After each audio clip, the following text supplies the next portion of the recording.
అందరికీ నమస్కారం. తన్వి చెప్పే కథలకు స్వాగతం. ఈరోజే మొదటిసారిగా మా ఛానల్ చూస్తున్నట్లయితే ప్లీజ్ లైక్ చేయండి, షేర్ చేయండి, సబ్స్క్రైబ్ చేసి మమ్మల్ని సపోర్ట్ చేయండి. ఈ సంవత్సరం వినాయక తిథి సెప్టెంబర్ 7 నుండి సెప్టెంబర్ 17 వరకు ఉంటుంది. ఈ 11 రోజులు చాలా శక్తివంతమైనవి. ఈ 11 రోజుల్లో ఏదో ఒక రోజున గణపతికి ఇష్టమైనవి నైవేద్యంగా సమర్పిస్తే మీ ఇంటిపై గణపతి ఆశీర్వాదం ఉంటుంది. కాబట్టి ఈ 11 రోజుల్లో మీకు వీలైనన్ని రోజులు లేదా కనీసం ఒక్కరోజైనా సరే మీ పూజ గదిలో ఉన్న గణపతి విగ్రహానికి కానీ, మీ వీధిలో ప్రతిష్ఠించిన పెద్ద గణపతి విగ్రహానికి కానీ కొన్ని పుష్పాలను సమర్పించడం, కొన్ని నైవేద్యాలను తయారు చేసి సమర్పించడం చేస్తే ఈ సంవత్సరం అంతా మీకు ఎలాంటి కష్టాలు లేకుండా ఆ విఘ్నేశ్వరుడు మీ ఇంటిని రక్షిస్తాడు. మీరు చేసే ఏ పరిహారాలైనా సరే ఈ 11 రోజుల్లో చేస్తేనే మంచి ఫలితం ఉంటుంది. వినాయకుణ్ణి ఎక్కువగా తీపి పదార్థాలు అంటే చాలా ఇష్టం. కాబట్టి ఈ 11 రోజుల్లో ఏదో ఒక రోజున వినాయకుడికి నైవేద్యంగా బెల్లంతో తయారు చేసిన వంటకాలను సమర్పిస్తే మీ మనసులో కోరుకున్న కోరికలన్నీ ఖచ్చితంగా నెరవేరుతాయి. మీ ఇంట్లో ఎలాంటి కష్టాలు లేకుండా ఉంటాయి. మరీ ముఖ్యంగా అటుకులతో కలిపిన బెల్లంని గణపతికి నైవేద్యంగా సమర్పిస్తే మీ ఇంట్లో ధనధాన్యాలకు లోటు లేకుండా అఖండ రాజయోగం ప్రాప్తిస్తుంది. అన్నింటికన్నా ముఖ్యంగా గణపతికి గరిక అంటే చాలా ఇష్టం. కాబట్టి వినాయకుడికి గరికను సమర్పిస్తే మీ కుటుంబంపై గణేశుని అనుగ్రహం ఉంటుంది. అలాగే ఎవరైతే డబ్బు సమస్యలతో ఇబ్బంది పడుతున్నారో అలాంటి వారు వినాయకుడికి నమస్కారం చేసుకొని కొబ్బరికాయను సమర్పిస్తే ఈ సంవత్సరం అంతా మీకు డబ్బు సమస్యలు లేకుండా ఉంటాయి.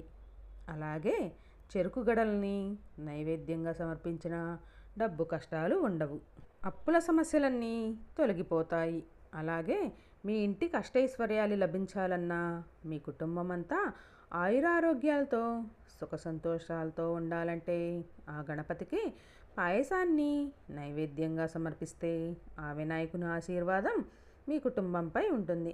ముఖ్యంగా ఈ వినాయక తిథి రోజుల్లో రుద్రాక్షం ధరిస్తే చాలా మంచిది. రుద్రాక్షం ధరించే ముందు రుద్రాక్షను పాలతో అభిషేకం చేసి పూజ చేయాలి. పూజించిన రుద్రాక్షం ధరించడం వల్ల మీ జీవితంలో ఉన్న అన్ని అడ్డంకులు తొలగిపోతాయి. శనగపప్పులో పంచదార కలిపి ఆవుకు తినిపిస్తే కోరిన కోరికలు నెరవేరుతాయి. ఈ పరిహారం గణపతి అనుగ్రహాన్ని ఇస్తుంది. అలాగే జ్యోతిష్య శాస్త్రం ప్రకారం కొంతమంది హిజ్రాలకు బుధవారం రోజున డబ్బును దానం చేస్తే మీ జీవితంలో ఎలాంటి కష్టాలు లేకుండా సిరి సంపదలతో జీవిస్తారు. వినాయకుని విగ్రహాన్ని మగవారు నిమజ్జనం చేస్తేనే మంచిది. గణపతిని నిమజ్జనానికి తీసుకువెళ్లే ముందు వినాయకుడికి నమస్కారం చేసుకొని 9 గుంజీలు తీస్తే చాలా మంచిది. వినాయకుడికి పసుపు అంటే చాలా ఇష్టం. కాబట్టి గణేశుడికి పసుపు పూలు సమర్పిస్తే చాలా మంచిది. కొబ్బరితో తయారు చేసిన నైవేద్యాన్ని గణపతికి సమర్పిస్తే మీ ఇల్లంతా సిరి సంపదలతో నిండి ఉంటుంది. నువ్వులతో తయారు చేసిన నైవేద్యాన్ని సమర్పిస్తే 7 తరాల ఐశ్వర్యం లభిస్తుంది. జమ్మి ఆకు కూడా గణపతికి ఎంతో ప్రీతికరమైంది. కాబట్టి ఓం విఘ్నేశ్వరాయ నమః అనే మంత్రాన్ని జపిస్తూ వినాయకుడికి జమ్మి ఆకుల్ని సమర్పించండి. అలాగే మీ మనసులో ఉన్న కోరికల్ని వినాయకుడికి చెప్పుకోండి. ఈ పరిహారాన్ని చేయడం వల్ల ఆ గణపతి త్వరగా సంతోషిస్తాడు. ఆయన అనుగ్రహం మీ కుటుంబంపై తప్పకుండా ఉంటుంది. నరదిష్టి అనేది చాలా భయంకరమైనది. మన ఇంటిపైన నరదిష్టి పడితే మాత్రం ఎన్నో కష్టాలను అనుభవించాల్సి వస్తుంది. కాబట్టి మీ మీద నరదిష్టి ఉందని భావిస్తే కొన్ని పెసలను తీసుకొని మీ మీద నుంచి 3 సార్లు తిప్పుకోండి. ఆ తర్వాత వీటిని ఎవరూ తిరగని ప్రదేశంలో పడవేయాలి. ఇలా చేయడం వల్ల కుటుంబ ఆర్థిక పరిస్థితి మెరుగుపడుతుంది. ఆర్థిక కష్టాల నుంచి బయటపడడానికి ఆవుకు పచ్చిగడ్డిని తినిపిస్తే జాతకంలో ఉన్న దోషాలు నశించి ఆర్థిక ఇబ్బందులు తొలగిపోతాయి. ఇక వ్యాపారాలు చేసేవాళ్ళు బెల్లం అన్నాన్ని తయారు చేసి గణపతికి నైవేద్యంగా సమర్పిస్తే మీ వ్యాపారంలో అధిక లాభాలు వస్తాయి.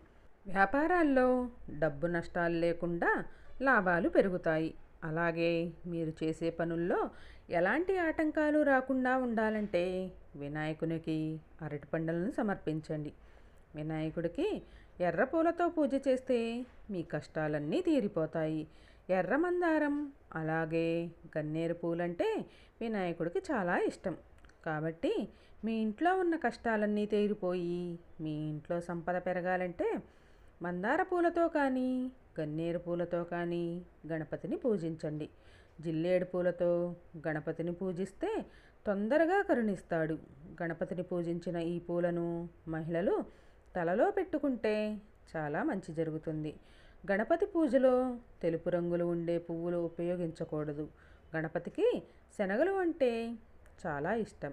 కాబట్టి గణపతికి శనగలను నివేదిస్తే గణపతి సంతోషపడి కోరిన కోరికలన్నీ తీరుస్తాడని నమ్మకం. వినాయకుడికి పులిహోరను నైవేద్యంగా సమర్పిస్తే మీ ఇంటి సంపద విపరీతంగా పెరుగుతుంది. మీ కష్టాలన్నీ తీరిపోతాయి. అదృష్టం బాగా కలిసి వస్తుంది. మీ సొంతింటి కల త్వరగా నెరవేరాలంటే ఎండు ద్రాక్షాలను గణపతికి నివేదించండి. దీంతో మీ సొంతింటి కల ఖచ్చితంగా నెరవేరుతుంది. జామ పండుని నైవేద్యంగా పెడితే మీ కుటుంబానికి ఎలాంటి అనారోగ్య సమస్యలు లేకుండా ఎప్పుడూ ఆరోగ్యంగా ఉంటారు. మీ మనసులో ఉన్న కోరికలు త్వరగా నెరవేరాలంటే వినాయకుడి విగ్రహం ముందు 21 గరికాకులను పెట్టి మీ కోరికను మనసులో అనుకుంటూ గణపతికి నమస్కారం చేస్తే అతి త్వరలోనే మీరు అనుకున్న కోరిక ఖచ్చితంగా నెరవేరుతుంది. దానిమ్మ పండును నైవేద్యంగా పెడితే స్త్రీలకు దీర్ఘసుమంగళి ప్రాప్తి వరిస్తుంది. అలాగే గణేశుడి నుదుటిపై కుంకుమ రాసి అదే కుంకుమను మీ నుదుటిపై తిలకంగా పెట్టుకోండి. ఇలా చేస్తే నిలిచిపోయిన పనులన్నీ పూర్తవుతాయి. ప్రతి పనిలో విజయం ఉంటుంది. అలాగే గణపతి ఆలయానికి వెళ్ళి లడ్డూలను సమర్పించడం శుభప్రదంగా పరిగణించబడుతుంది. ఇలా చేయడం వల్ల గణేశుడి అనుగ్రహం లభిస్తుంది. అప్పుల కష్టాలు తొలగిపోతాయి. ముఖ్యంగా అథర్వ శీర్ష పారాయణం చేయడం వల్ల గణేశుడు త్వరగా సంతోషించి భక్తులపై వరాలు కురిపిస్తాడు. సాధారణంగా ఏదైనా పండగ వచ్చినప్పుడు పూజలో వెండి వస్తువులను వాడతాము.